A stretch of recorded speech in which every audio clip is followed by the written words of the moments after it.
Alors, j'ai fini sur toutes mes expériences. Maintenant, je voudrais, en guise de conclusion, évoquer une petite piste. Vous l'avez compris à travers tout ce que je vous ai montré, toutes les institutions, même les plus traditionnelles, se réinventent aujourd'hui. On a vu les boutiques, quoi de plus traditionnel, l'enseignement à distance, plus de 100 ans, la poste, les gares, mais aussi la gendarmerie, plus de 8 siècles la gendarmerie, et on voit qu'aujourd'hui, la gendarmerie est vraiment complètement dans le mouvement.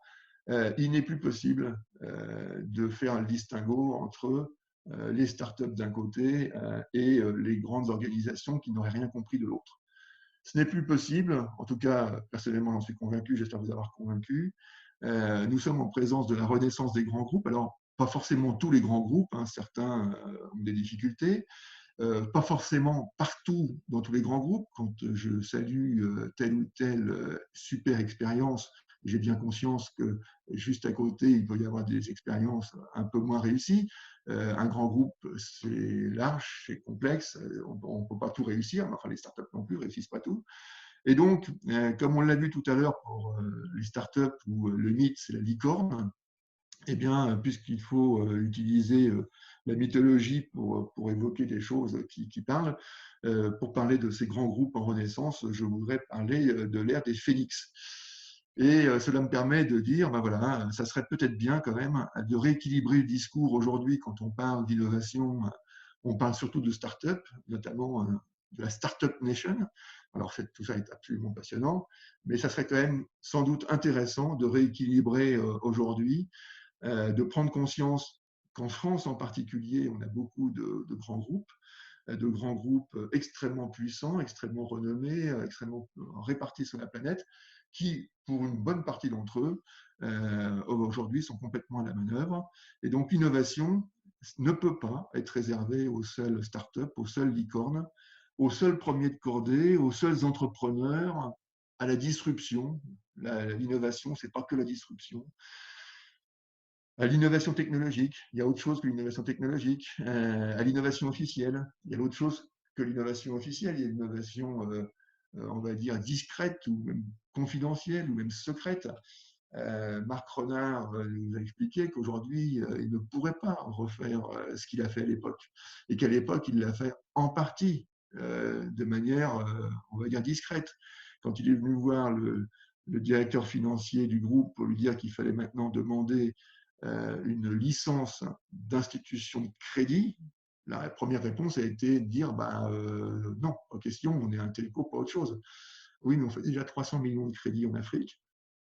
Ah oui, bon. Donc effectivement, l'innovation peut se faire autrement que par l'innovation officielle. L'innovation produit, il y a l'innovation de processus, tout ça on le sait, mais le prisme sur la start-up nation, les licornes, nous ont fait oublier tout ça. L'innovation propriétaire, hein, l'innovation ouverte, ça existe. Les intrapreneurs, tout ça c'est bien, mais quand on voit les programmes d'intrapreneuriat dans les grandes entreprises, on se demande si on ne met pas de côté tous les autres. Donc, j'ai envie de dire, finalement, l'innovation est une chose trop sérieuse pour la laisser aux seuls spécialistes. Les phénix sont désormais nombreux. On vient de parler d'Orange, notamment d'Orange Afrique, qui est un GAFA africain. Alors, si vous voulez utiliser le terme, les trois autres, c'est donc Safaricom, MTN, et donc ça fait SMO.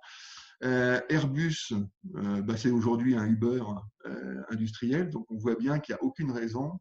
L'Oréal, c'est vraiment l'exemple de la domestication de la technologie qui est si rare de nos jours. Et puis, pour mémoire, on a eu un certain nombre d'exemples des années précédentes de Casino, d'Accor, d'Ubisoft, qui nous ont montré à quel point les grands groupes aujourd'hui étaient complètement à la manœuvre et tout à fait au niveau des attentes en matière d'innovation. Alors, pourquoi rétablir un peu d'équilibre dans le discours sur l'innovation vis-à-vis des phénix? C'est tout simplement parce que les phénix aussi ont besoin d'aide. Alors, je vous rassure, pas budgétaire, hein, je ne suis pas en train de faire la manche pour les phénix. A priori, ils ont de l'argent pour, sauf les cas problématiques actuels, mais ils ont besoin d'aide pour une autre raison, c'est pour le recrutement, pour une régulation adaptée, pour les data, pour la valorisation boursière. Bien évidemment, mettre la lumière sur eux aussi pourrait permettre de rééquilibrer un peu les flux. Je ne suis pas sûr que tous les étudiants en sortie d'études ont besoin d'avoir une première expérience en start-up, en tout cas que l'expérience en start-up soit la première meilleure expérience pour eux. Dans certains cas, oui, dans d'autres cas, ce n'est pas évident. Donc, à surjouer les startups, on ne rend pas forcément service ni à l'État, ni aux entreprises, ni aux grandes, ni même aux étudiants. La régulation adaptée, la taxe GAFA, c'est bien, mais ce n'est pas le seul sujet. Et il y a plein d'autres choses à faire, et donc on voit bien que rééquilibrer un petit peu l'éclairage vers les phénix, ce serait intéressant. La valorisation boursière, avec le taux de croissance d'Orange à ME1, je n'ai pas forcément bien les chiffres, mais il est hautement probable que si Orange ME1 était une licorne, était une entité à part, elle serait valorisée l'équivalent du groupe Orange dans sa totalité. Et c'est évidemment des questions qui se posent aux directions générales avec importance. Et si le discours général était un peu plus favorable, un peu moins défavorable au Phoenix, sans doute qu'on aurait quelque chose de plus équilibré. C'est un enjeu économique, culturel, éducatif, politique. Quand je dis politique, c'est-à-dire au minimum juridique et réglementaire, mais peut-être un petit peu un débat plus général. Et on le voit bien dans les débats récents à travers la découverte de quelques problèmes sur le problème actuel, que la politique se réinvite assez vite.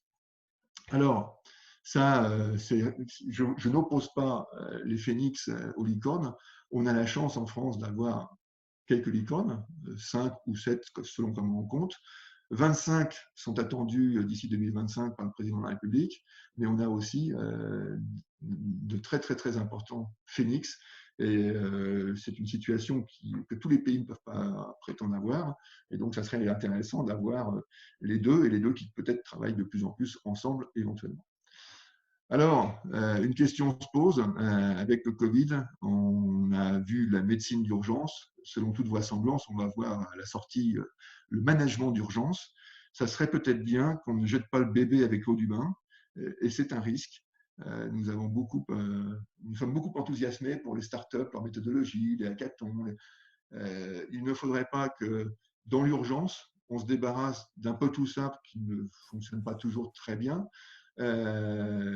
C'est vraiment important de ne pas tout jeter, et notamment d'avoir un discours peut-être plus sur l'innovation et pas seulement sur les startups, et pour revenir vraiment sérieusement sur tous ces débats.